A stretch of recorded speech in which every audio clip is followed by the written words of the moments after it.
ইরানের রাষ্ট্র শেষ, তাদের লক্ষ লক্ষ মানুষ উদ্বাস্তু, তাদের যা কিছু আছে তাদের তেল সম্পদ ধ্বংস করে দিচ্ছেন।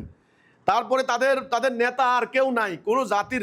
এখন এই চলমান ওয়ার্ল্ডে আপনি কল্পনা করেন কোনো রাষ্ট্রের একেবারে টপ লিডার, সুপ্রিম লিডার থেকে শুরু করে সেনা প্রধান, গোয়েন্দা প্রধান, বিমান বাহিনী প্রধান, নৌবাহিনীর প্রধান, বিশেষ বাহিনীর প্রধান কেউ নাই, আর বউ বাচ্চা শুদ্ধা মাটির নিচে দিয়ে দিয়েছেন বোম্বাইরা। এরপরে আপনারা বলেন কি এখন ওরা মসজিদে ট্রেনিং নিচ্ছে, এই জন্য জঙ্গিবাদের বিস্তার করছে। এইটাও এই আপনাদের এই যে দৃষ্টিভঙ্গি, এটাই হলো ওদের দৃষ্টিভঙ্গি আন্তর্জাতিক গণমাধ্যমের, এটা ওদের দৃষ্টিভঙ্গি, ইহুদি খ্রিস্টানদের দৃষ্টিভঙ্গি। এটা এই হলো বাস্তব কথা বলেন, এটা হলো রিয়েলিটি। আজকে ইরান মসজিদে আপনার কথা আসছে যে জুম্মার দিনে তারা আজকে দিনের বয়ান হচ্ছে না, ট্রেনিং হচ্ছে, এটাই বাস্তবতা। এই বাস্তবতার কথাই আমি বলছি। সব সময় একরকম যায় না। আল্লাহ রসুল যখন মদিনায় গেলেন তখন তিনি দেখলেন মদিনাকে নিশ্চিহ্ন করে দেওয়ার জন্য চতুর্দিক থেকে তারা যুদ্ধের আয়োজন করেছে। তখন রসুলুল্লাহ মসজিদের নববীতে দাঁড়িয়ে জিহাদের খুতবা দিতেন, মসজিদের নববীর সামনে যুদ্ধের প্রশিক্ষণ দিতেন। আর এই মসজিদের ভেতরে যে ঠেলা জায়গা কদূর ছিল ইমাম সাহেবের নামাজের সামনে, এই জায়গাটার নাম কি? মেহরাব, যুদ্ধের অস্ত্র রাখার জায়গা। ব্যাপারটা বুঝতে হবে, কোনো জাতি যখন যুদ্ধে পড়ে, যুদ্ধে জড়িয়ে যায়, তখন সেখানে তাদের মুখ্য কর্তব্য হলো যুদ্ধ করা, অস্ত্র তৈরি করা, তাদের জনগণকে যুদ্ধের দিকে উদ্বুদ্ধ করা, খুতবা দেওয়া, বক্তব্য দেওয়া, আলোচনা করা। এই জন্য কোরআনে যুদ্ধের আয়াত। ইরানিরা এখন হাড়ে হাড়ে টের পাচ্ছে। সেজন্য তো আমি বলি, আমরা যারা বাংলাদেশে আছি অধিকাংশই সুন্নি মুসলমান, আমরা এখন খাচ্ছি, দাচ্ছি, ঘুমাচ্ছি, বংশবৃদ্ধি করছি, ব্যবসা বাণিজ্য করছি, মনে হয় যেন আমাদের কিছুই হয় নাই।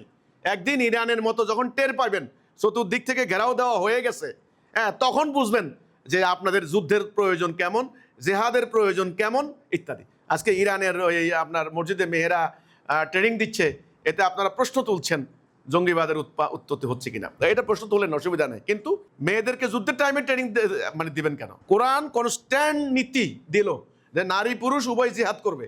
সারা বছর মেয়েদেরকে জেহাদের কথা বলবেন না, হ্যাঁ, তাদেরকে জেহাদে উদ্বুদ্ধ করবেন না, তাদেরকে খালি বাক্সবন্দি ঘরে থাকো ঘরে থাকো।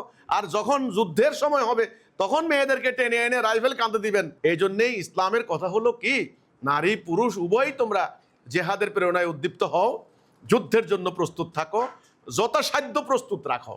কোরআনে আল্লাহ বলেছেন এটা, যে তোমরা শক্তি অর্জন করো, এমনি এমনি বলেন নাই। এই জন্যে আপনি বললেন যে ইরান আজকে মসজিদে মেয়েদেরকে ট্রেনিং দিচ্ছে, আমিও দেখছি এই খবরটা। এটা আমি বলবো ইরান আজকে কঠোর এক বাস্তবতার মুখোমুখি এসে দাঁড়িয়েছে। আজকে তাদের পুরো জাতিটাই ধ্বংস হয়ে যাবে, লক্ষ লক্ষ নারীর বেজ্জত হবে, লক্ষ লক্ষ শিশু, অলরেডি হাজার হাজার শিশু মারা গিয়েছে। এটা স্কুলে বোমা মেরে 200 বাচ্চা মেরে ফেলেছে। কাজেই এই বাস্তবতার মুখোমুখি দাঁড়িয়ে এখন তারা নারীদেরকে যুদ্ধের ট্রেনিং দিচ্ছে। এই বাস্তবতাটা আমাদের বাংলাদেশের মুসলমানদেরকে আমি মনে করি দ্রুত রিয়েলাইজ করা দরকার, শিক্ষা গ্রহণ করা দরকার। এই দল এই দল, এই তরিকা, এই পীর ওই পীর, এই মারামারি, এই হুজুর ওই হুজুর, হ্যাঁ, এইগুলা মারামারি বাদ দিয়া তাড়াতাড়ি ইরানের পরিস্থিতি মূল্যায়ন করেন, পর্যবেক্ষণ করেন, দেখেন এবং টেকসই দীর্ঘমেয়াদী সিদ্ধান্ত গ্রহণ করেন। কেমনে বাঁচবেন, আগামী দিনের ব্যাপারটা সামনে এসে দাঁড়াবে সেইটা। এটা হলো কথা। কাজে ইরানের নারী নিয়ে চিন্তা করেন না, নিজেদের নারী নিয়ে চিন্তা করেন।